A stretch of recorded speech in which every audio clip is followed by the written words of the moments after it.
Fala galera de Zascope, eu sou Jonatas Leone, você está aqui em mais um Divinamente Podcast, porque nós queremos aprender a pensar, a sentir e a agir como Jesus, a ter a mentalidade de Cristo aplicada a todas as questões da nossa vida. E hoje a gente vai falar sobre nanismo, sobre saúde mental dessa comunidade. Nós vamos falar sobre a voz que a igreja pode dar àquele que não tem, e sobre a igreja como resposta aos problemas, às dores, aos desafios da nossa geração. Então você não pode ficar de fora, tem um convidado muito, muito especial, e eu tenho certeza que essa conversa vai impactar você, vai marcar você, vai inspirar você. Então não fica de fora, pega papel, caneta, já manda para todo mundo aí, porque eu tenho certeza que vai abençoar a sua vida. Vem pro podcast de hoje.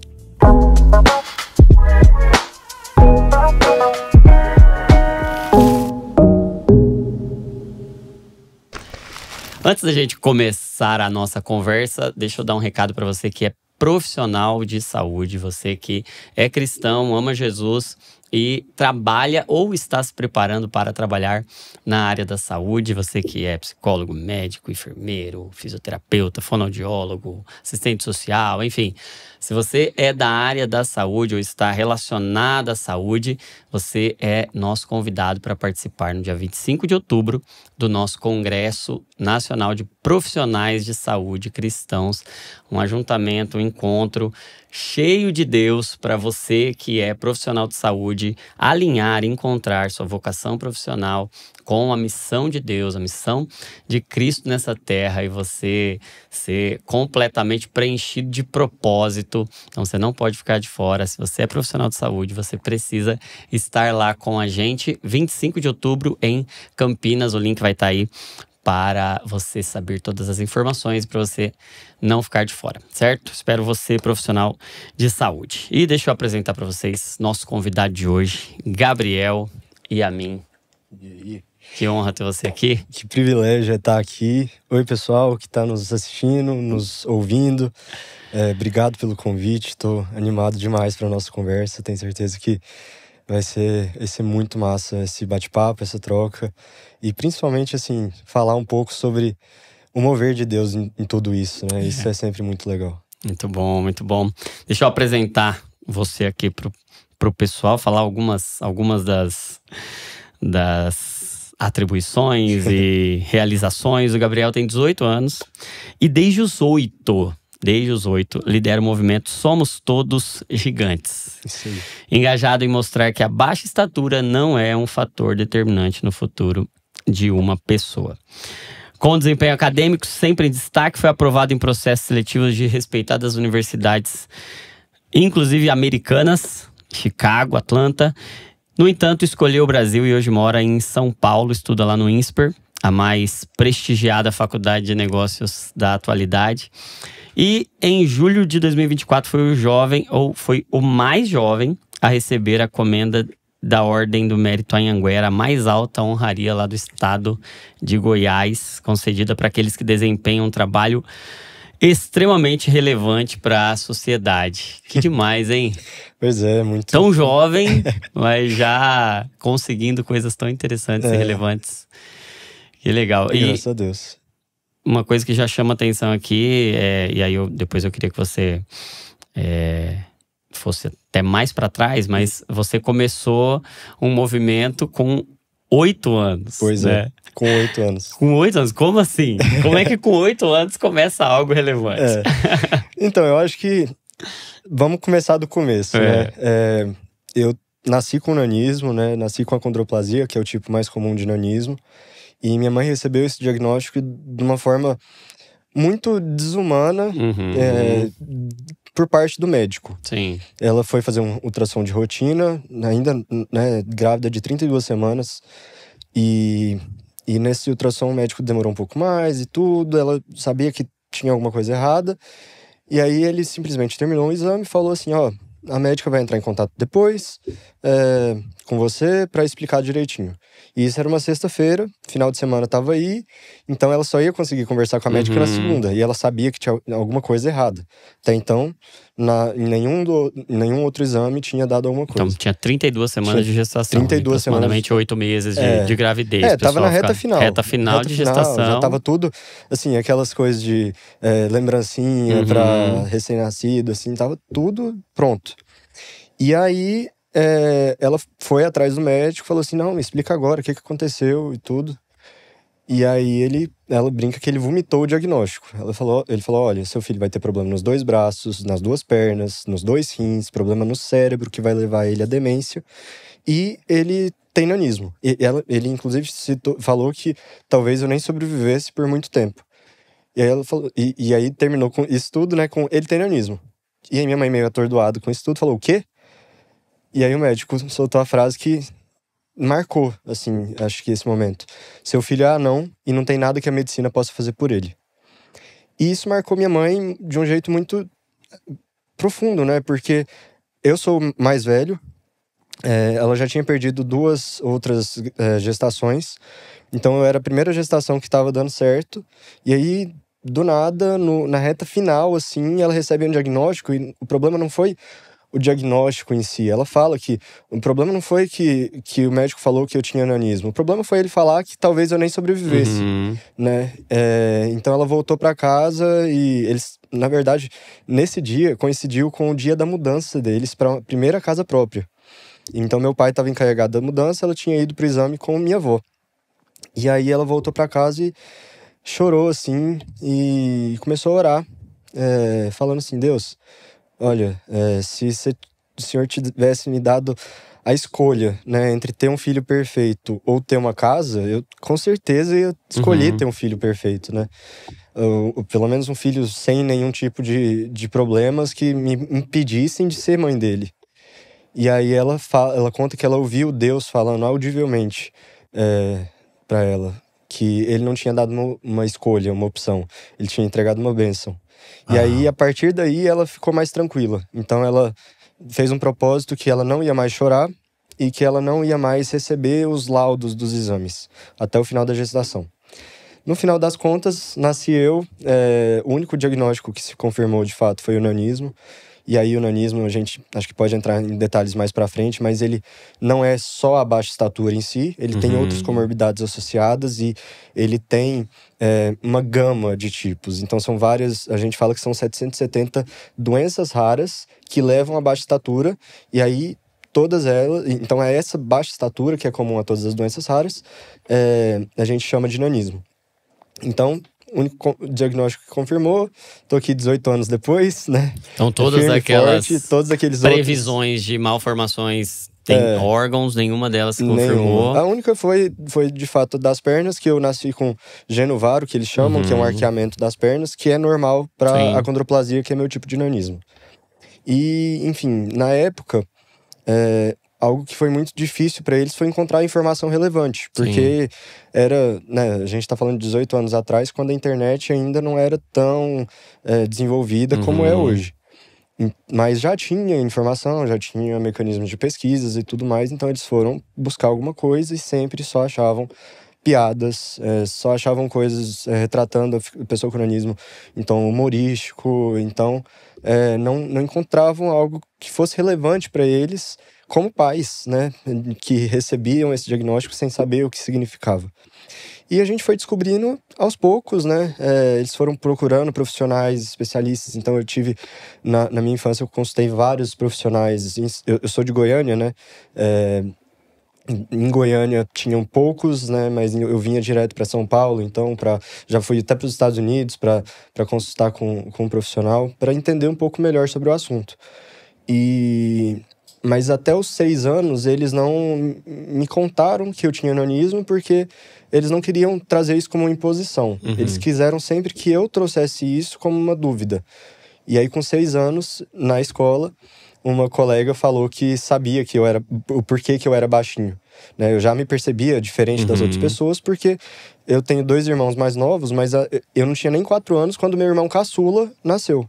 Então a gente cresceu juntos, né? E aí eu fui percebendo que eu tava crescendo menos que meus irmãos. Mas eu achava que era normal, que depois eu ia alcançar eles eventualmente. E aí essa colega falou que sabia o porquê que eu era baixinho, que era porque o papai tinha falado que eu era anão.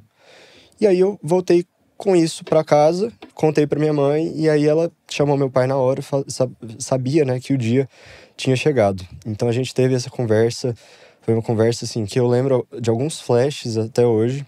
Você tava com 6 anos. Tava com 6 anos. E, assim, eu lembro de segurar muito o choro, porque eu via que meus pais estavam chorando, eu via que pra eles não tava sendo fácil ter essa conversa, mas eu queria parecer que eu tava bem com aquilo tudo, pra que eles não chorassem mais ainda. Então, na minha cabeça de 6 anos, eu vou segurar o choro, porque se eu chorar, eles vão chorar mais ainda, e eu não quero isso. E eu lembro de algumas lágrimas que foram teimosas e escorreram, mas eu lembro muito do meu pensamento de tipo, cara, eu não vou conseguir então ser um jogador de futebol, ser um astronauta, ser um piloto de Fórmula 1, porque não tem piloto de Fórmula 1, jogador de futebol, astronauta que tem nanismo, né, que é baixinho que nem eu. E isso foi muito impactante para uma criança de 6 anos, que as únicas opções de carreira são essas, né? Mas enfim, depois dessa conversa, e eu acho que o cuidado dos meus pais foi essencial nisso, eu fui começando a me entender como uma pessoa com nanismo. As pessoas hoje me perguntam, como é que foi seu processo de aceitação? E eu não gosto de usar essa palavra aceitação, porque parece que é algo que foi imposto a mim por algo de fora, né? E parece que é tipo assim, você é assim e pronto. Foi algo que eu fui entendendo, e é um movimento que começou de dentro para fora, né? Então eu fui percebendo que agora, beleza, eu sabia que eu tinha uma deficiência, então eu percebia que os olhares que as pessoas tinham pra mim eram por causa da minha deficiência, mas não necessariamente eram por preconceito. Às vezes eram por curiosidade, por dó. Então eu convivia bem com esses olhares, eu convivia bem, lidava bem quando as pessoas me perguntavam, por que você é baixinho? Você é anão? Né? Que tem muito isso. Mais pra frente a gente fala dessa palavra, porque é um tema que ainda gera muita polêmica dentro da comunidade. E eu sempre lidava muito bem. E acaba que a gente foi percebendo que a gente era uma família privilegiada não só pelo acesso à informação que a gente tinha, acesso aos especialistas e tudo mais, que era algo que era muito escasso na época, né? E até hoje ainda é um pouco escasso, mas também por todo esse tratamento do diagnóstico, por toda a forma como eu lidava com o diagnóstico. E como a gente lidava, né, como família, né, meus pais, mas meus irmãos também, porque a gente, algo que a gente foi parar para pensar, assim, há poucos anos, na verdade, dentro do movimento, né, como que é a vida do irmão de uma pessoa com nanismo, que às vezes olha para ele e fala assim, poxa, mas ele tem mais atenção que eu porque ele é diferente. E então eu fico com menos atenção, eu fico mais, né, meus pais não me dão tanta atenção. E lá em casa não foi assim, meus irmãos brincam que eu sou o favorito, mas eu falo que eles que são os favoritos, né? Que na verdade não tem favorito mesmo lá em casa. Meus pais conseguiram ter esse ambiente em que eu era mais um irmão, mais um filho, e que a minha deficiência não me colocava nem num lugar de vítima, mas nem num lugar de falar assim, ele tem que ser o protegido, ele tem que ser não sei o quê. E eu acho que isso, somado, né, a todo o contexto de comunidade que a gente vivia dentro da Sal da Terra, né, que é a nossa igreja do Paulo Júnior. Paulo Júnior sempre pregou muito isso, né, de quando Deus te mostra um problema é porque Ele quer que você seja parte da solução. E a gente, né, meus pais, então, em 2015, depois de uma conversa com um casal de amigos, que hoje, inclusive, eu sou padrinho do filho deles, eles decidiram criar um movimento de redes sociais. Né? Eu tinha 8 anos na época. Isso em 2015. Tá, nós estamos falando então, estamos agora gravando em 2025, 10 anos atrás. 10 anos Você atrás. com 8 anos. Eu com 8 anos. Aí que esse começa. Momento. Porque tem que ter toda essa trajetória para entender onde é que a gente, de onde a gente começou. E um entendimento que enquanto você falava e conhecendo um pouco do Paulo Júnior, né? E nós aqui, Dizascope, somos muito, muito abençoados e influenciados por ele. E partindo dessa consciência, desse entendimento de nós, enquanto igreja, se vemos um problema e se de alguma forma estamos diante de um problema, Deus quer fazer de nós parte da solução. É isso. Então, esse entendimento sobre Deus, sobre a igreja, tem tudo a ver com o nascimento de um movimento que vai dar voz para quem não tem até então, né? Sim, exatamente. Então a gente, na época, tava muito na moda, assim, o Instagram tava começando a fazer sucesso, mas o que tava mais em alta era o Facebook, né? Sim. E tava muito na moda esses movimentos e eles estavam ganhando muita força, né? Esses movimentos sociais de, tipo, contra o racismo, contra outros tipos de preconceito e tudo. Então a gente falou assim, não, vamos fazer um nosso, né, para falar sobre isso. Porque até então nenhuma família falava sobre o nanismo nas redes sociais. Adultos com nanismo sempre tentavam falar sobre, mas eram vistos como piada. Era chacota, era porque... E aí eles ficavam presos à deficiência, né? E não conseguiam falar, né? Eles eram vistos como os anõezinhos da piada mesmo, os anõezinhos do circo, não sei o quê, e não conseguiam ter voz. E aí, meus pais... Porque assim, o que começou isso tudo foi... Qualquer casal pode ter um filho com nanismo. Meus pais não tinham nenhum diagnóstico anterior, não tinha ninguém na família que tinha nanismo. Então, 80% das pessoas com nanismo vêm de famílias que não têm nenhum antecedente. Claro que, a partir de mim, agora a chance de eu ter filhos com nanismo é maior. Porque agora eu carrego isso no meu gene. Mas antes de mim, ainda existia a chance, né? Tanto é que eu cheguei. E aí era essa informação que a gente primeiro precisava comunicar. Porque eu acho que é isso que traz o primeiro contato da sociedade com a nossa comunidade. Podia ser meu filho, né? Podia ser meu tio, meu irmão, né? Podia. Não é algo que está distante, não é uma comunidade que está afastada. É uma comunidade que está dentro de uma sociedade e que ela precisa ser vista, precisa ser respeitada. Então, a gente entendeu desde então que a gente precisava trazer essa informação como uma família que não tinha nanismo, mas que teve uma criança com nanismo, e como que foi isso, lidar com isso, e o que o nanismo significa. E acaba que a gente, inicialmente, quis fazer algo para fora, né, para a sociedade. Mas a gente acabou criando um movimento que foi mais para dentro da nossa comunidade, porque foi aí que a gente começou a se unir, foi aí que a gente começou a se enxergar um no outro, a gente começou a se conhecer e se reconhecer nas nossas diferenças, mas no nosso ponto em comum, que era o nanismo. Então, assim, a gente cresceu muito rápido e de uma maneira que a gente não consegue nem explicar, e a gente não imaginava, né, que ia crescer isso tudo. A gente brinca que a gente achava que ia ficar no máximo entre os nossos amigos, entre os amigos desses amigos, talvez, né, a igreja, assim, mas não ia passar muito da igreja. E com um ano, a gente viu a necessidade de unir todas as informações que a gente estava reunir, né, todas as informações que a gente estava pegando e descobrindo e compartilhando isso nas redes sociais em um lugar só. E aí surgiu o primeiro site exclusivamente sobre o nanismo no Brasil, né? E até hoje, acho que é o mais acessado na América Latina sobre o assunto. Qual que é o site? institutonacionaldenanismo.com.br. Na época era Somos Todos Gigantes, né? .com.br. E a gente começou a reunir essas informações e alimentar esse site, porque a gente foi vendo que as pessoas que recebiam os diagnósticos encontravam a gente nas redes sociais e falavam assim: eu quero entender mais como é que funciona e tudo. E sempre mandavam mensagem para minha mãe, né, sobre isso, porque minha mãe era que sempre falava sobre isso, gravava os vídeos, não sei o que, sempre estava enfim, fazendo essa movimentação.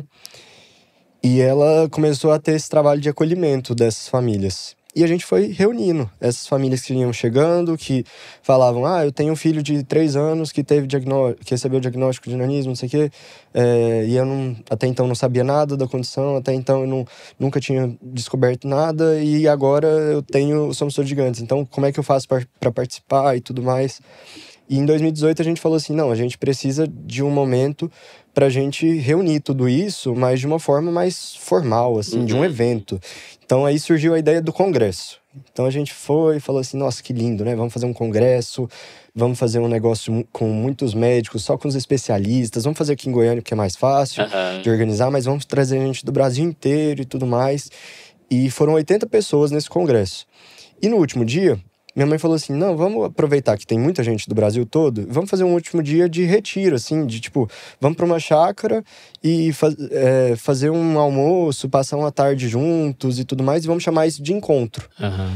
E aí, nesse dia, né, específico, a gente entendeu, né, que esse que era o nosso propósito, na verdade. Então, a gente tinha um congresso e tudo mais, teve lá os médicos falando, e para as pessoas que a gente recebeu pessoas de todas as regiões do Brasil, né? E a informação naquela época estava concentrada muito Rio, São Paulo, Sudeste, alguns no Sul, pouco no Centro-Oeste. E foi lá em Goiânia mesmo. Foi lá em Goiânia. E a gente trouxe toda essa galera que eram os maiores experts no assunto no Brasil para falar com essas famílias. Então, as famílias amaram isso. Sim. Só que elas nada gostaram... Se comparou ao encontro. Exato. E aí, nesse encontro que a gente se descobriu como comunidade, como movimento, assim. Então, a gente começou a fazer isso de forma anual e de forma mais intencional. Então, agora não ia ser mais um almoço. Iam ser os 3 dias chamados encontros. Chamados de encontro, né? Então, a gente ia ter algumas palestras e tudo mais, mas a gente ia focar mais nessa parte relacional, nessa parte de se conhecer, nessa parte da gente, né, de fato, se entender um no outro e compartilhar experiências, vivências, pontos de vista e tudo mais. E isso foi transformador. Pra gente, como líderes, né, do movimento, encontrar a nossa comunidade, ver a comunidade e falar assim, cara, que legal é ver o mover de Deus nisso tudo. Porque vai muito além de nós. Vai muito além do que a gente era capaz de fazer, é capaz de fazer. Porque é algo que foi crescendo de uma forma tão espontânea, tão natural e que foi se organizando assim de uma forma que a gente nem consegue explicar, né? Que a gente vê o mover de Deus nisso tudo. E isso é muito lindo. Mas também para a comunidade, ver, se reencontrar, se encontrar uma na outra e falar assim, cara, eu não tô sozinho mais nisso. Para as crianças, né? A gente estava comentando antes de começar, eu nunca tive um amigo com nanismo. Eu fui conhecer a primeira pessoa com nanismo com 9 anos de idade. E... né, eu vejo hoje crianças que desde o nosso primeiro encontro, lá de 2018, eles são amigos inseparáveis. Mesmo um morando em Maceió, o outro morando em Manaus. São amigos há 6 anos, cresceram juntos, foram vivendo as coisas juntos. Agora, chegando mais para a época da adolescência, eles vão compartilhar as mesmas experiências, as mesmas angústias, as mesmas frustrações, as mesmas alegrias, né? E isso é muito legal de ter uma comunidade e de ter pessoas nessa comunidade que você fala assim, cara, essa pessoa vive as mesmas coisas que eu, né? Eu não tô sozinho nessa, não é só comigo que acontece isso. Para uma comunidade de pessoas que pertencem, que tem uma deficiência que é marginalizada na sociedade, isso é sensacional. Porque eu não vou conseguir encontrar isso na sociedade, geralmente. Não vou conseguir encontrar essas experiências e pessoas que compartilhem dessas experiências em qualquer lugar. E a gente ser esse lugar, esse ponto de encontro é sensacional. E aí, o movimento Somos Todos Gigantes foi crescendo num ponto que a gente começou a ter voz, mas a gente precisava organizar melhor essa voz, a gente precisava organizar melhor nossas ações, precisava começar a dialogar com o poder público, porque a gente precisava, de fato, de transformações para além da comunidade. E aí, em 2020, surgiu o Instituto Nacional de Nanismo, a partir de Somos Todos Gigantes.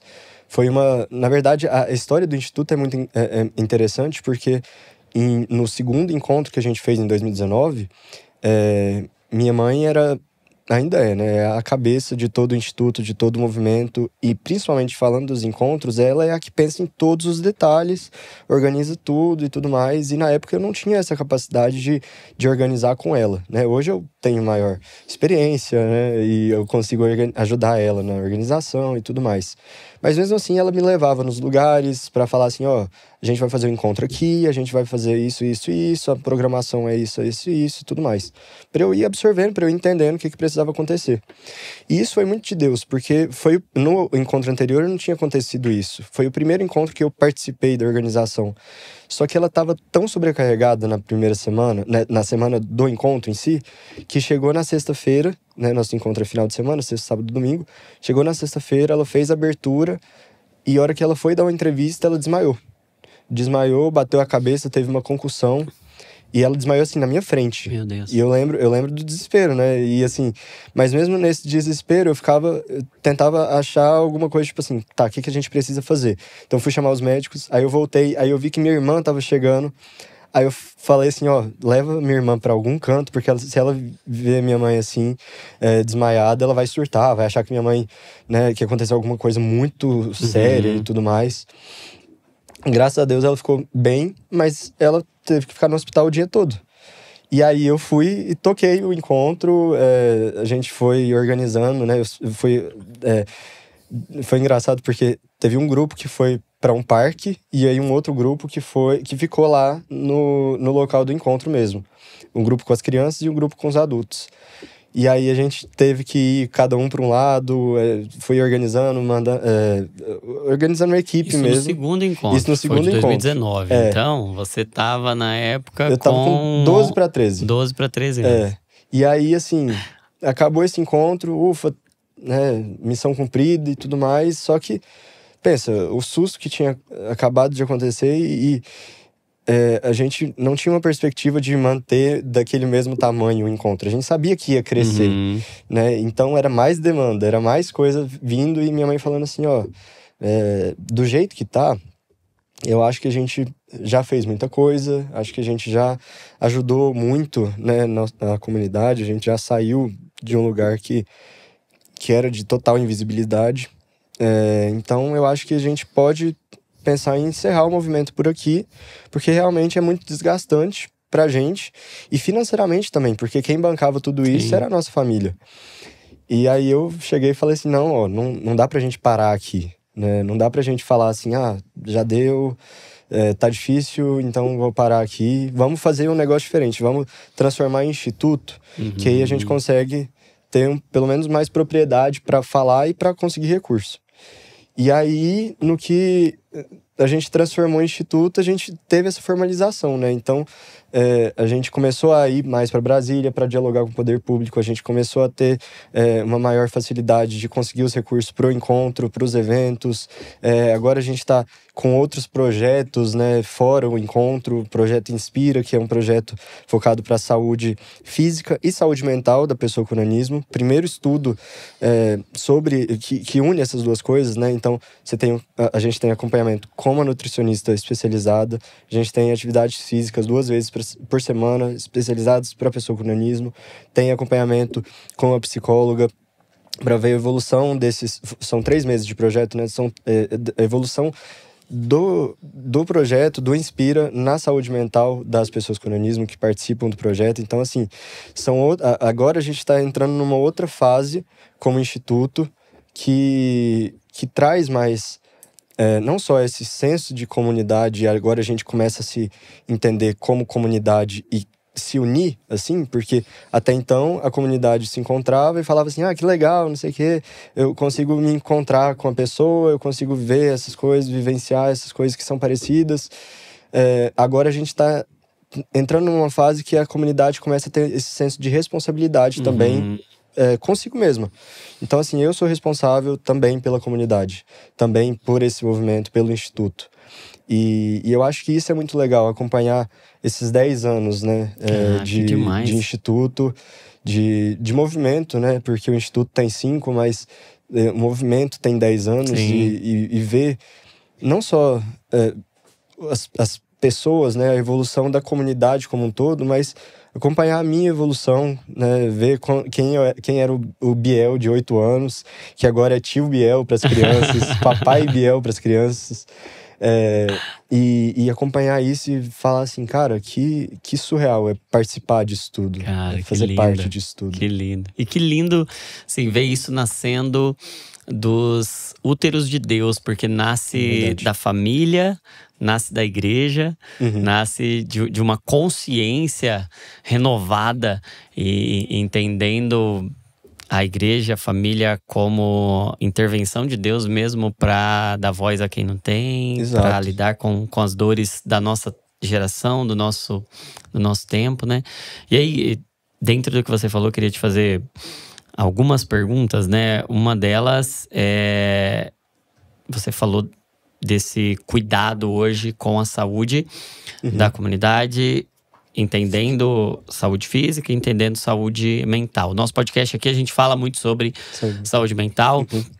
Quais os principais desafios que vocês têm encontrado para a saúde mental a partir dessa trajetória mesmo? E haja vista que vocês já têm estudado isso, já têm acolhido a comunidade, então o que vocês têm encontrado de principais desafios? E não apenas os desafios no aspecto do transtorno ou dos transtornos mentais, mas os principais desafios aí até puxando um pouco para o que você percebeu também. O que mais doeu? Quais foram as principais dores que você lidou e que você percebe que a comunidade lida? Não, sensacional. Eu acho que assim, agora a gente, pela primeira vez... Antes a equipe do Instituto era eu, minha mãe e meu pai. Agora a gente tem uma assistente social que está com a gente desde o ano passado.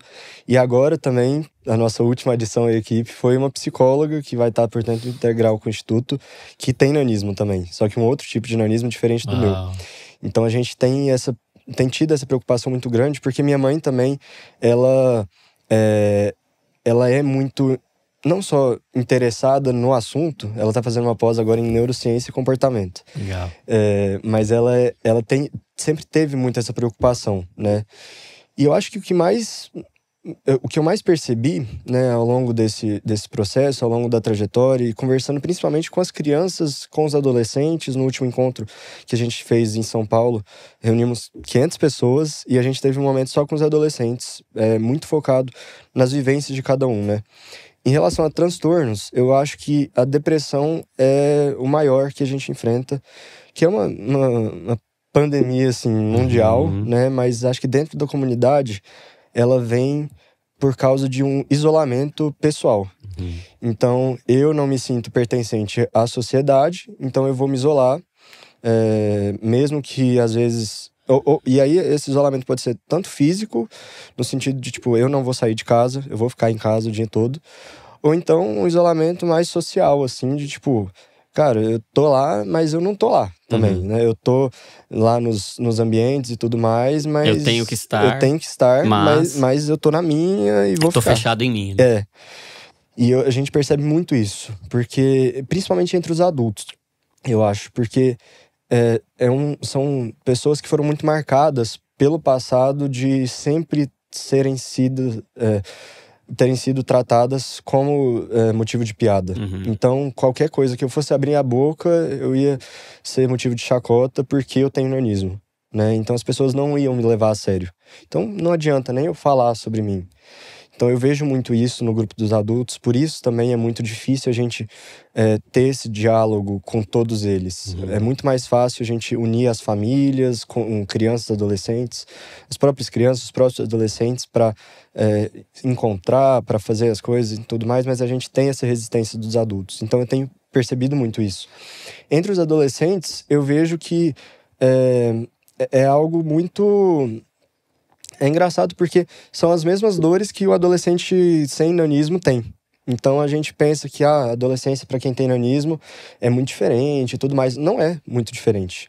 É muito similar, porque a adolescência de fato é essa fase que você tem essa confusão de pensamentos, de opiniões, de meu Deus, o que está acontecendo com a minha cabeça, com o meu corpo, comigo e tudo mais. E no meio disso tudo você tem o nanismo, mas ele acaba sendo um detalhe grande, mas um detalhe, né? Não é algo que norteia a adolescência da pessoa com nanismo. As dores, as dificuldades, as dúvidas são as mesmas, os desafios são praticamente os mesmos.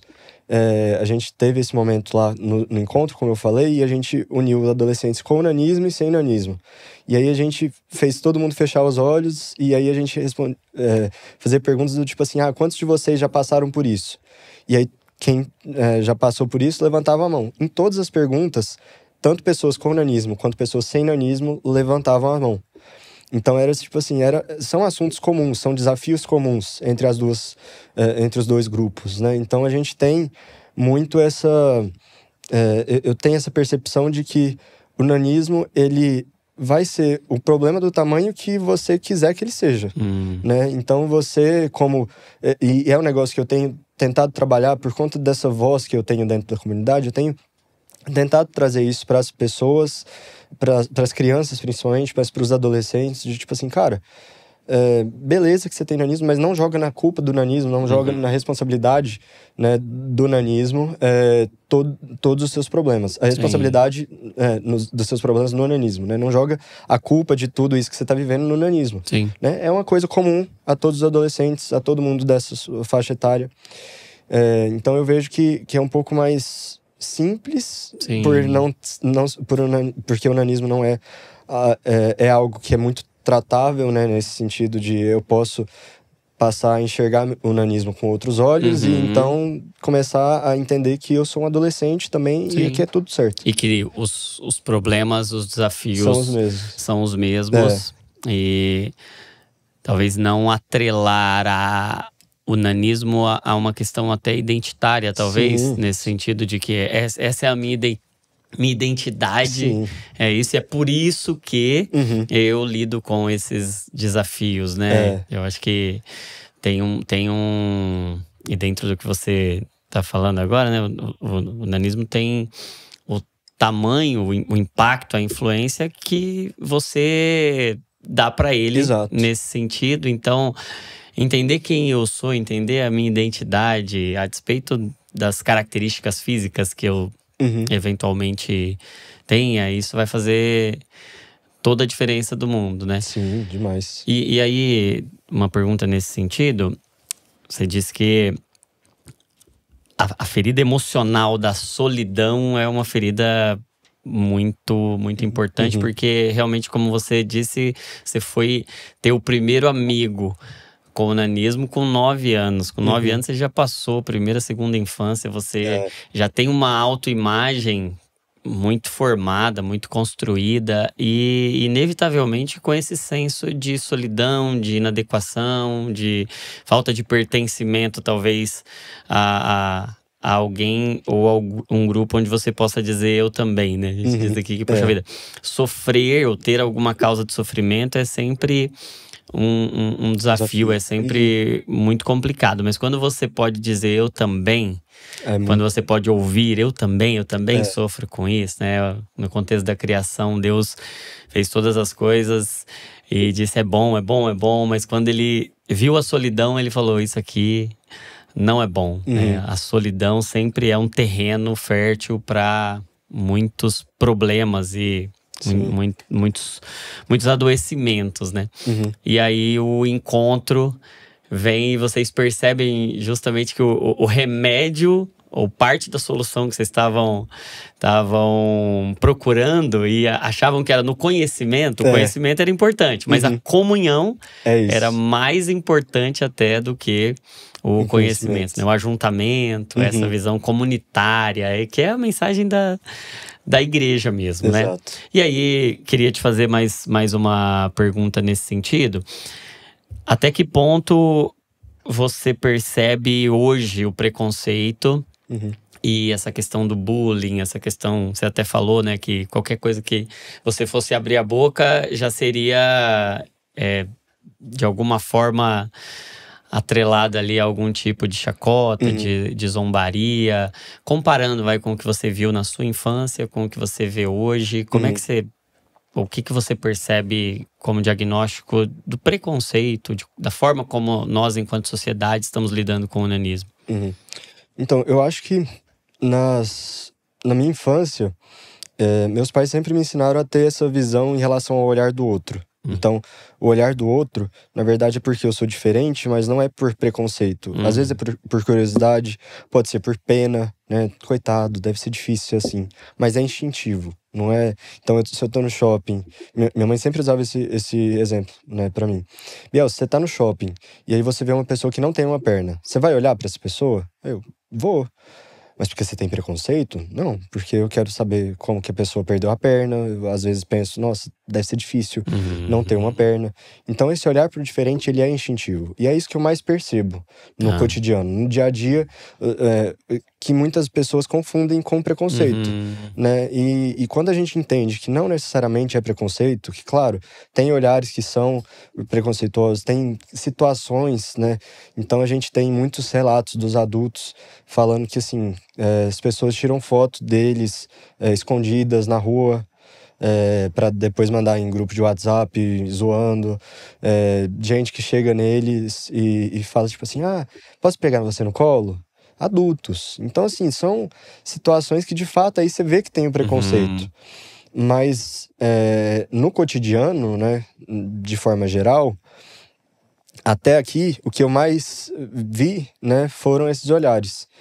E aí, trazendo sempre essa visão, né, de o olhar instintivo e não um olhar preconceituoso. Agora, tem a grande questão que a sociedade é muito mais empática com crianças, adolescentes, do que com adultos. Então, era muito improvável de eu estar andando na rua e aí, simplesmente do nada, alguém chegar, um adulto, né, chegar em mim. Porque quando esse comentário vem de uma criança, né, ou alguma coisa tipo assim, você é anão, por que você é baixinho, não sei o quê. É criança, né, eu não vou enxergar isso como preconceito. Agora, quando isso parte de um adulto, né, e aí vem com essa... Claro que, né, você é anão? É uma pergunta que eu não gosto muito, mas eu entendo que às vezes é por curiosidade da pessoa. E aí eu explico, sim, eu tenho nanismo, né? E esse é o termo mais adequado, a pessoa com nanismo, ou então, de preferência, né, chama ela pelo nome dela. Sim. Mas quando chega um adulto e faz algum tipo de piada, ele não vai fazer essa piada pra uma criança, né? Não vai chegar na criança e falar assim, o anão de jardim. Não vai chegar falando isso, né, pra uma criança, pra um adolescente. Agora, pros adultos, a gente ainda tem isso muito, a gente vê muito isso. E eu acho que isso é potencializado hoje pelas redes sociais. Porque a gente teve, no começo do mês, um fórum lá em Brasília que discutiu sobre saúde e políticas públicas no universo das displasias ósseas. E aí, dentro desse fórum, a gente teve um painel que falou justamente sobre bullying, e um outro painel que eu pude participar que chamava Identidade Social, né? A vida da pessoa vivendo com uma displasia óssea.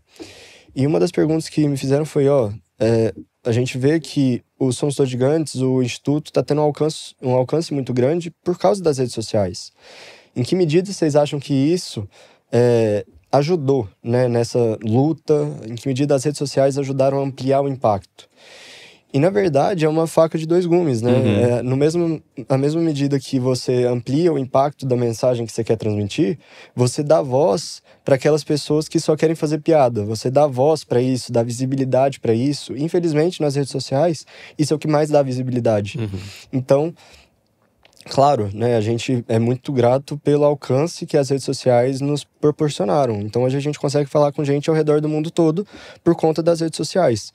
Mas ao mesmo tempo a gente tem um ambiente muito fértil para que uma piada seja propagada e com muitos compartilhamentos, muitas curtidas e tudo mais. E aí a gente volta mais uma vez no processo de tentar quebrar essa visão, né? De as pessoas começarem a enxergar para além da deficiência, né? Sim. E entender que uma deficiência, seja ela qualquer tipo, uma diferença, seja ela qualquer diferença que seja, não tem graça, né? Não pode ser motivo de piada, né? Simplesmente pelo fato de a pessoa ter uma deficiência. Então é algo que... as filhas do Nelson Ned, né? Nelson Ned é um dos grandes nomes da música brasileira, tinha nanismo também. As filhas dele estão junto com a gente no Instituto. E a Veca, né, eu acho que ela é mais nova, ela é atriz e ela é, assim, ela fala que ela é palhaça, porque ela fez curso, né, de palhaço e tudo mais, e ela é super engraçada naturalmente. E algo que ela fala que acho que é a mensagem que a gente tenta trazer para as pessoas, né, quando fala de preconceito, de piada, não sei o quê. Assim, o problema não tá em você rir comigo, né? Eu ri por algo que eu fiz de engraçado. O problema tá em você rir de mim. Sim. O problema tá em quando você ri pelo fato de eu existir, né? A minha existência não é engraçada, né? Mas eu posso fazer coisas que são engraçadas e aí você pode rir à vontade. Então, acaba que trazer essa visão para as pessoas, sim, por mais que pelas redes sociais você tenha alcance, então teoricamente é mais fácil, mas por outro lado tem todo esse outro alcance que gera, sim, as publicações. Então eu acho que o maior desafio hoje são as redes sociais. Sim. É a rede social, porque ainda tem muito conteúdo, sim, assim, e qualquer conteúdo assim vai fazer muito sucesso, sim, né? Porque vai ter muito compartilhamento, vai ter muita curtida e tudo mais, e aí isso atrasa um pouco a nossa luta. Sim. E hoje a gente tá falando de uma quantidade de... qual o tamanho da comunidade de pessoas com nanismo hoje no Brasil? Você tem números disso? Então, a gente tem estimativas médicas da quantidade de pessoas com displasias ósseas. Tá. Que se eu não me engano, 3 a cada 10 mil nascimentos. 3 a cada 10 mil? Tá. Aí, fazendo as contas, dá aí uns 600 mil, não? Ou 60 mil, enfim. Algo nesse sentido.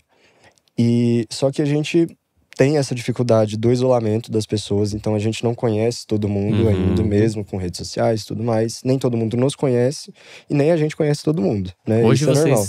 Mas, têm, em média, contato com então, quantas? Hoje a gente fala de 3 mil famílias. 3 mil famílias. Legal. Ao redor do Brasil e algumas de fora do Brasil também. Então a gente tem famílias do Canadá, tem famílias da França, se eu não me engano tem uma família da Coreia do Sul também.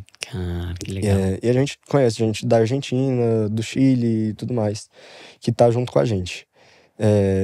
E aí, então, juntando assim, deve dar umas 8 mil pessoas, né? Por aí. Considerando que também tem adultos com nanismo, né? E não só as famílias que têm crianças e tudo mais. Mas é uma comunidade que, então, não é pequena, né, em termos numéricos, né? Claro que se eu for pegar um percentual disso em relação à população brasileira, né, pode ser pequeno, mas em termos numéricos são 8 mil pessoas, mais de 8 mil pessoas, né, que convivem com isso de alguma maneira e que querem ter voz na sociedade. Sim. Então, é muito, muito doido, porque a gente não tinha dimensão disso. E até hoje a gente não tem essa dimensão, porque o nanismo não entra no censo ainda. A gente já tentou conversar isso com o poder público, mas a gente ainda precisa de alguns outros avanços para que a gente consiga ter um mapeamento mesmo. A gente está fazendo um mapeamento através, assim, dentro da própria comunidade, de falar assim nos nossos grupos de WhatsApp, entrem nesse link, a gente vai fazer o cadastro de vocês, porque a gente precisa ter uma noção de números, uma noção de quantidade de pessoas que a gente trabalha, que a gente convive. Então, assim, é um processo, mas por enquanto a gente tem essas 3 mil famílias em média. Sim, interessante. E até eu tava te contando aqui nos bastidores, né? Eu tenho 2 primas que têm a acondroplasia também.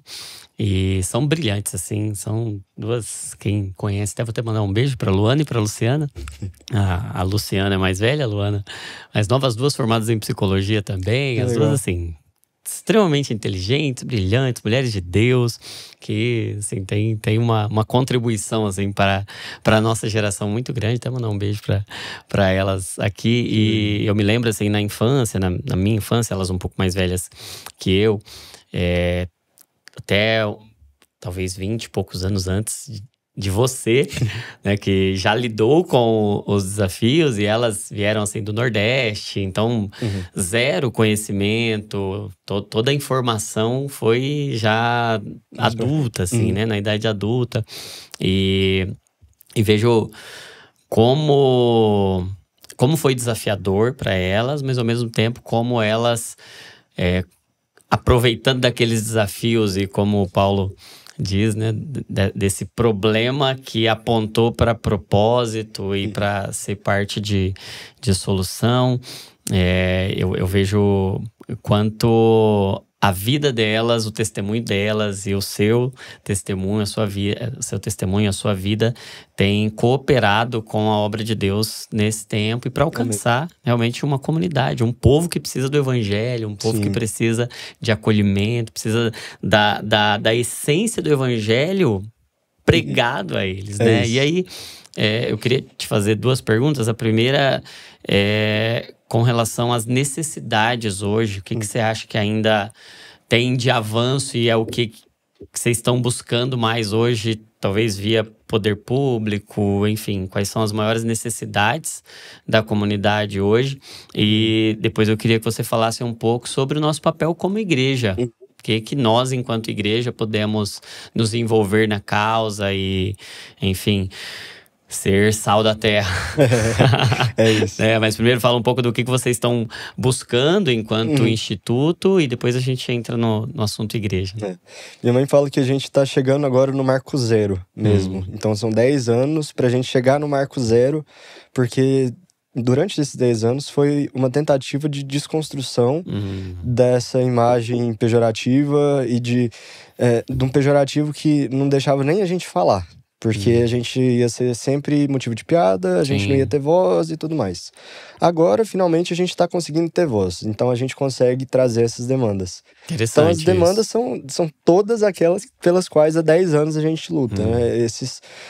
Nesse fórum, né, que a gente teve em Brasília, a gente depois teve uma audiência pública sobre a incorporação do primeiro medicamento para condroplasia, que foi aprovado pela Anvisa, né, que é o Voxzogo. Hoje já tem, acho que 400 crianças no Brasil tratando, e são resultados surpreendentes, não só em questão de altura, mas também em relação a outras comorbidades. E a gente ainda é um medicamento de alto custo, e o único meio de você acessar esse medicamento é através de judicialização ainda.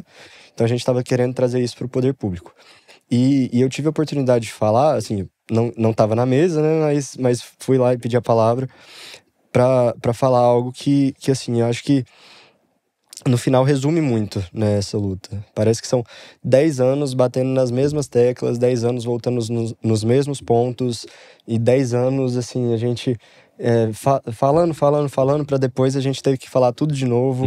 Então, o que são as maiores necessidades hoje? As maiores dores, né?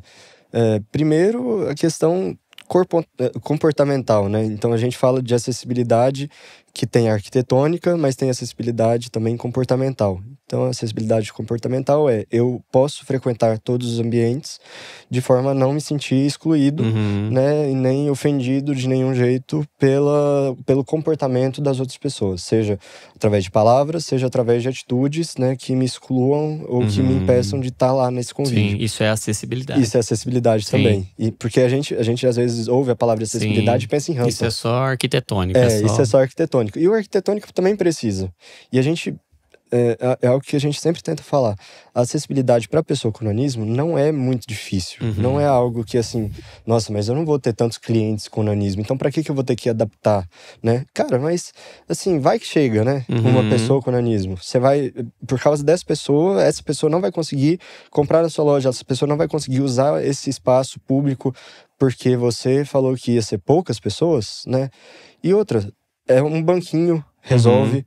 Uma pia um pouco mais baixa, um vaso mais baixo, em questão do banheiro. Agora, uma prateleira mais baixa, ou então, se você não quiser abaixar as prateleiras, eu posso ter alguma pessoa na minha loja para ajudar a pessoa com nanismo nas compras, né? E não precisa ser uma pessoa contratada só para isso, pode ser uma pessoa que está lá disponível e vai ajudar essa pessoa a alcançar os produtos que estão nas prateleiras mais altas. São coisas simples, assim, que podem ser usadas tanto para pessoas com nanismo, mas para outros tipos de deficiência. Então, a rampa, por exemplo, também nos ajuda, porque para as pessoas com nanismo é difícil subir escada, é difícil andar longas distâncias. Aquele elevadorzinho lá no ônibus ajuda a pessoa com nanismo também. Ajuda também a pessoa em cadeira de rodas. Então, são questões simples, questões básicas, assim, mas que às vezes a gente não pensa. E que transformam a qualidade de vida e o acesso. E nas normas regulamentadoras para acessibilidade, contemplam as necessidades Então, da comunidade, não? Então, na teoria é para contemplar, Tá. né? Porque o nanismo é considerado deficiência, mas a grande questão é que, muitas vezes, mesmo tendo as normas de acessibilidade, os estabelecimentos pensam em, tipo assim, só vou fazer para cadeira de roda. Então, ou então, quando eu quero fazer algo muito acessível, eu vou fazer também um piso tátil para as pessoas cegas e com baixa visão. Tá. Né? Então, pensam só nessas duas coisas, porque é o mais comum. Não contempla isso. a necessidade. Muitas vezes, os ambientes acessíveis para a pessoa em cadeira de rodas já são um pouco mais acessíveis para a pessoa com nanismo. A gente tem, por exemplo, nos aeroportos agora, um banheiro, né, que é para pessoas de baixa estatura. E aí, então, isso já em alguns aeroportos já está funcionando, já está rolando, e isso é sensacional. Mas a gente pode trazer isso também para outros espaços, pode trazer isso para outros ambientes, né? Então, assim, é algo que a gente luta não só pela norma, né, para a gente conseguir colocar isso na norma, ou conseguir deixar isso bem claro na norma de acessibilidade, mas para a gente tirar isso só do papel, né, e deixar na prática também. E aí, em relação a outras dores, outros desafios, eu acho que, na verdade, o outro maior desafio que a gente tem é acesso a especialistas médicos de qualidade que saibam, né? Não necessariamente precisa ser expert, né? Mas precisa saber sobre o assunto. Então, a gente está com um plano de lançar uma pós-graduação em acondroplasia daqui a algum tempo. Então, a gente reúne todos os médicos que a gente tem contato, os especialistas que a gente tem contato, para gravarem aulas e a gente lançar essa pós. Que demais. E isso já ajuda muito, né? E até porque é uma comunidade que não está só em São Paulo e não tem acesso a esses médicos de São Paulo, do Sul, Sudeste, que é onde fica a maioria do conhecimento médico, né? Então, para ter esses médicos espalhados pelo Brasil, isso para a nossa comunidade é sensacional, e para as famílias, eu acho, principalmente. Dá uma sensação de, tipo, cara, agora beleza, tô tranquilo, não porque agora eu sei o que meu filho tem, mas porque eu sei que meu filho vai ser bem tratado, agora eu sei que meu filho vai conseguir os tratamentos que ele precisa, vai conseguir a atenção médica que ele precisa. Então, isso é um ponto muito forte desde o princípio da nossa atuação como movimento, como instituto, que é o conhecimento médico para todo mundo, né? E não só para as pessoas que vivem nos grandes centros. E até essa questão que você trouxe do tratamento, que hoje tem tido bons resultados, mas que eu imagino que uma grande parte, tanto dos profissionais de saúde, como das pessoas sofrendo com o quadro clínico da acondroplasia ou das displasias, não tenham acesso ainda. E se houverem tanto profissionais que conhecem, como a própria pessoa tendo acesso a essa informação, ela pode chegar no profissional e trazer muita ferramenta que pode mudar, assim, significativamente o curso, né? Com certeza. E agora, entrando para a pergunta como igreja, né? Como que a igreja pode ser parte nisso? Eu acho que é abraçando, né? Então, assim, entrando nessa luta como comunidade também, fazendo parte disso, porque é um só corpo, né? É um só espírito, é uma só família, né? Então, no final das contas, quando a gente acolhe a dor do outro, né? A gente está sendo pequenos cristos, né? A gente está sendo cristão quando a gente acolhe essa dor e a gente passa a lutar para que essa dor seja tratada, para que essa dor seja curada, né? Sarada, enfim. Então, eu acho que é ter essa plataforma, formar essas plataformas, primeiro de unidade com a comunidade, entre comunidades, né? Então, não adianta, o Somos Todos Gigantes, o Instituto, não pode ser desvinculado, né? A Sal da Terra, não como denominação, mas como comunidade. Não tem como a comunidade Sal da Terra não ser parte do Instituto, porque é algo que nasceu lá. Nasceu ali.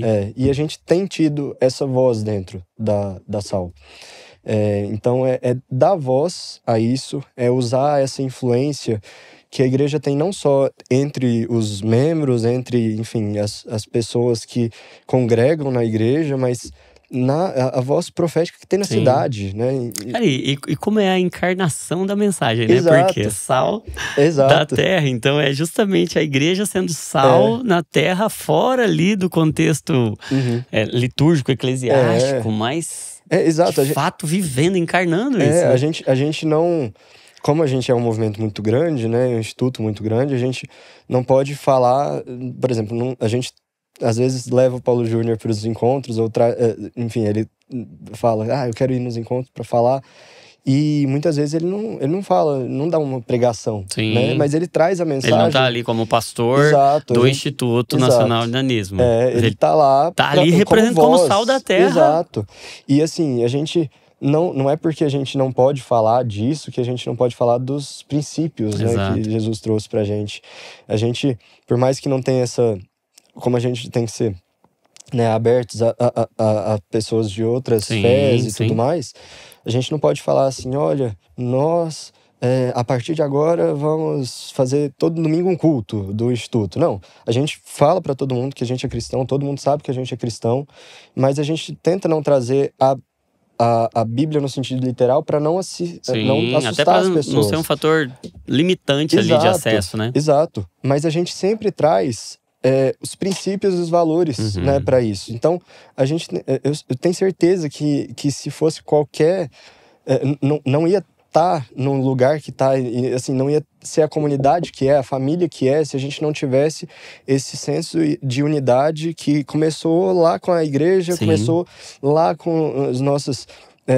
com o ensino de Jesus mesmo, de irmãos, de fraternidade, de amor acima de todas as coisas, e a gente traz isso, né, essa mensagem, né, mesmo que às vezes não falando sobre mas encarnando Jesus, mas mesmo, encarnando, vivendo isso. Isso é muito lindo, isso é muito legal, porque a gente passa a viver o evangelho. É a igreja agindo como igreja. Exato, exato. Então a igreja é isso que precisa acontecer. A igreja deve agir como igreja, abraçar. Eu tenho um irmão que tem nanismo dentro da minha igreja. Então, cara, chama pra perto, fala assim, eu conheço um movimento, chama, né? Somos Todos Gigantes, tem o Instituto, tem o Nanismo Brasil, que é um movimento que veio pro Instituto em 2021, que é mais voltado aos adultos com nanismo. Então, assim, traz pra dentro, chama, porque nesses momentos, e é algo que a gente veio falando, né, aqui nessa conversa, a gente precisa ser parte, né, de algo e de uma comunidade. Então, não só a gente vai estar sendo parte da igreja, né, quando as pessoas com nanismo não só vão estar sendo parte da igreja quando elas são acolhidas, mas elas vão estar sendo parte da comunidade delas, né, que vai falar assim, eu também, né? Então eu acho que é isso, da gente entender essa unidade, né, entre comunidades. E essa unidade que nos faz lutar por algo em comum, né? Pela dor do outro, que às vezes a gente pode não sentir, mas a gente tem compaixão e a gente passa a estar junto nisso. Sim. Cara, eu acho que isso é tão parte da natureza da igreja, da vocação da igreja, né? Jesus não prometeu que a gente não teria sofrimento, né?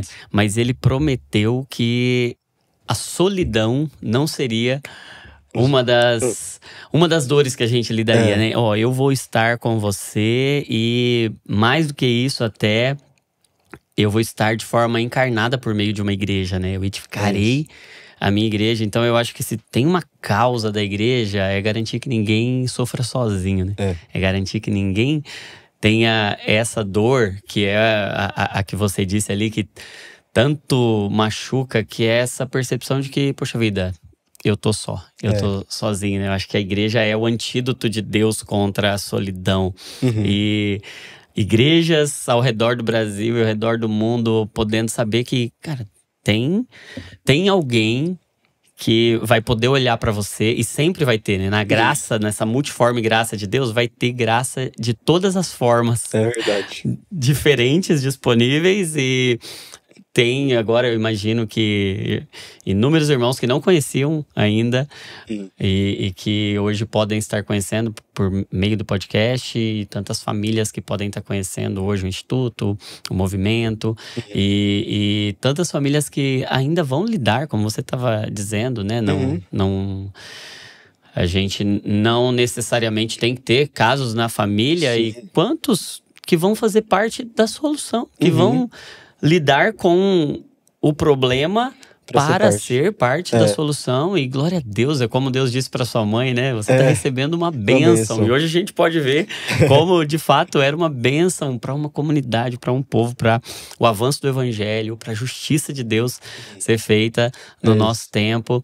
Então, eu oro por isso, e eu acho que essa é uma mensagem que a gente tá entendendo aqui, como a igreja pode fazer a diferença e como tem feito hoje. Eu vejo que o que vocês carregam é uma extensão da igreja. É vocês encarnando essa mensagem de ser sal da terra, de fato, né? Exato.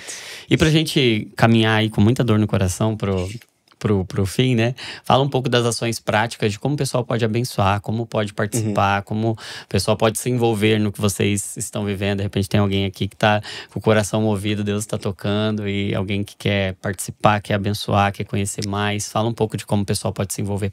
Ótimo. Então, a gente tem as redes sociais. Então, Instagram é instituto.nacional.nanismo, Somos Todos Gigantes e nanismo.brasil.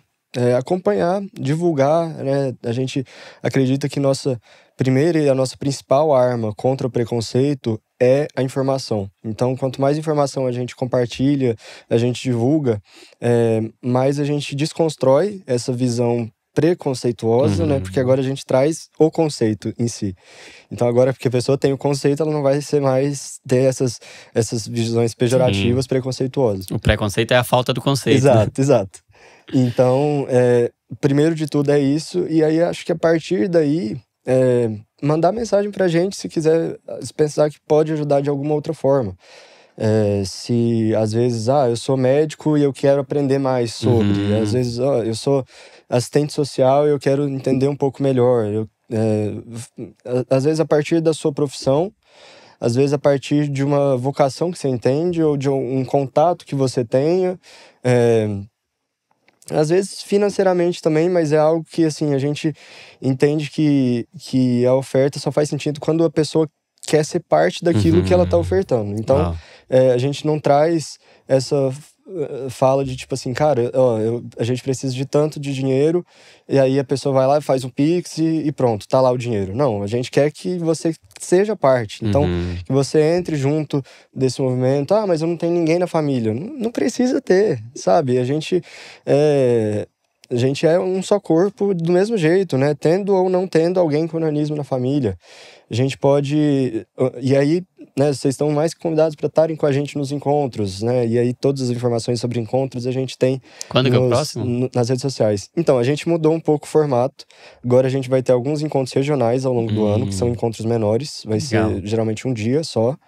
A gente teve o primeiro regional lá em Brasília esse ano, primeiro regional do ano. A gente já teve um no Espírito Santo e outro em São Paulo. Aqui. Sim, que aí você amplia o acesso também, né? O pessoal não precisa viajar tanto para ir para um único lugar. E aí esse ano marcam os 10 anos do Somos Todos Gigantes. Então a gente vai fazer uma festa de comemoração dos dias 24 a 26 de outubro, que dia 25 de outubro é nosso Dia Internacional, Dia Nacional de Combate ao Preconceito às Pessoas com Nanismo.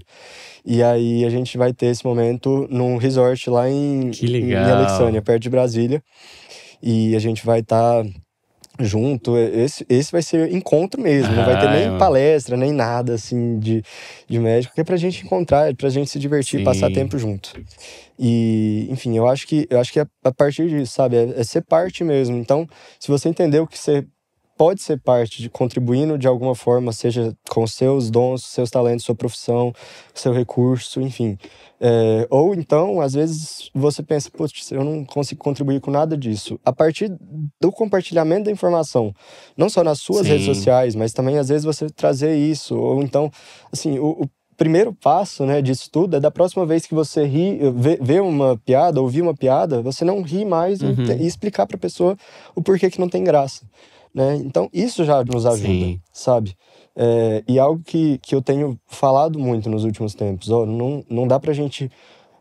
Não espere acontecer isso com quem tá perto de você. Não espere chegar uma pessoa com nanismo na sua família, não espere chegar uma pessoa com nanismo no seu grupo de amigos, no sentido de alguém ter algum filho com nanismo, para você fazer parte dessa transformação, né? Porque agora a gente entende que, como igreja, a gente tem essa responsabilidade conjunta, né?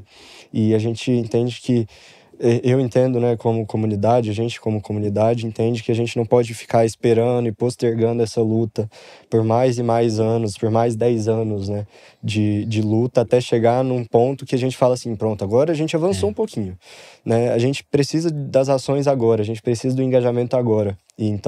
E você é parte disso, né? Cada um que ouve essa mensagem, ouve informação e agora passa a entender um pouco melhor sobre isso, a gente entende que cada um deve ter essa responsabilidade de ser parte disso. Sim. Do jeito que quiser, do jeito que entender de Deus que for a melhor forma de contribuir, mas contribuindo, sendo parte, sendo corpo.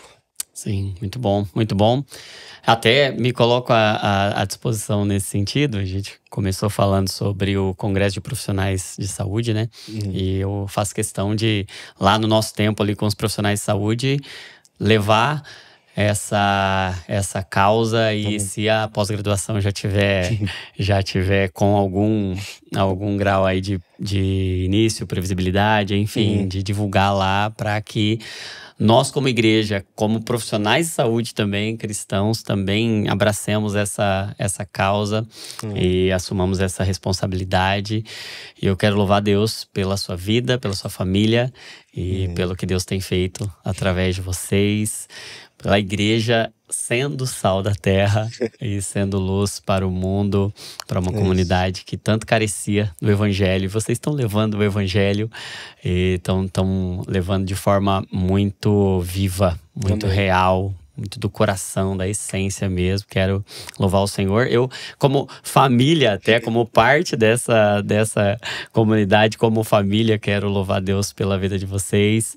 Hoje até tava falando para vocês, as minhas 2 primas se casaram. E casaram justamente a partir de encontros que tiveram dentro da comunidade, dentro de encontros. E hoje eu vejo o quanto essa comunhão tem feito toda a diferença. E assim como eu vejo na minha família, eu sei que muitos queriam estar testemunhando agora aqui para você, para sua casa, para sua família, e que Deus continue dando graça, força, ânimo e renovando vocês para o cumprimento do propósito e dando cada vez mais acesso, cada vez mais ousadia, coragem e recursos, enfim, tudo que vocês precisarem. E contem com a gente aqui com as nossas orações e com os nossos compartilhamentos também. Então, você agora tem uma responsabilidade. Você ouviu aqui já. Como que eu me envolvo? Primeira coisa, faça o conteúdo, o conhecimento certo, chegar em quem precisa chegar. Essa é uma causa nossa, é uma responsabilidade da igreja. A igreja tem a responsabilidade de dar os nomes certos para cada coisa, né? Quando Deus chama Adão e fala, é sua responsabilidade dar nomes para as coisas, né? Nomear as coisas. Eu acho que é parte da nossa responsabilidade enquanto representante de Deus aqui na Terra, é dar o nome certo para cada coisa, né? E às vezes é uma coisa para nós, tão estranha, né? Estranha, assim, mas dar o nome certo, chamar da forma certa e identificar da forma certa, trabalhar por isso. Isso é mais santo do que a gente pode imaginar, né? Então você, como igreja, você pode participar disso, compartilha aí nos seus grupos da igreja, nos grupos, enfim, de célula, DNA, nos grupos caseiros, grupos de comunhão, compartilha aí nos grupos de família, faça esse conteúdo chegar onde precisa chegar, vai lá acompanhar o Instituto Nacional, vai lá acompanhar Somos Todos Gigantes, vai lá acompanhar o Gabriel, acompanha a família toda lá, para você estar por dentro de tudo que Deus está fazendo. E não deixa de se envolver no que Deus está fazendo. Se você não é inscrito ainda aqui no canal, se inscreve para você não perder nada. Se você é profissional de saúde, 25/10. E quero anunciar também que estamos lançando o Salmoterapia, volume 2. Agora temos volume 1 e volume 2, meu livro. Cultive uma mente saudável, transformando dor em adoração. Vou deixar o link aí na descrição também para você poder adquirir o seu, certo? Certo, gente. Deus abençoe você. Não se esqueça que toda emoção é um convite para oração e que saúde mental é pensar o que Cristo pensa, sentir o que Cristo sente, porque você é uma cópia de Jesus. Deus abençoe, Gabriel. Obrigado, meu amigo. Valeu. Bom demais ter você aqui, viu? Obrigado. Que isso. Gostei demais da conversa. E espero que a gente possa entender esse momento de responsabilidade. Acho que é muito importante para nós, como igreja, em qualquer momento, em qualquer meio, né? Não é só com a minha comunidade de pessoas com nanismo, mas qualquer comunidade, qualquer movimento que esteja dentro da igreja. A gente deve ser um só. Deve ser um só corpo, um só espírito, e lutar junto e abraçar junto essa causa. Então, muito obrigado por essa oportunidade. Imagina, obrigado a você. E o convite está feito para voltar muitas outras vezes. E mando um abraço lá para todo mundo, da família. Sim, obrigado. Valeu.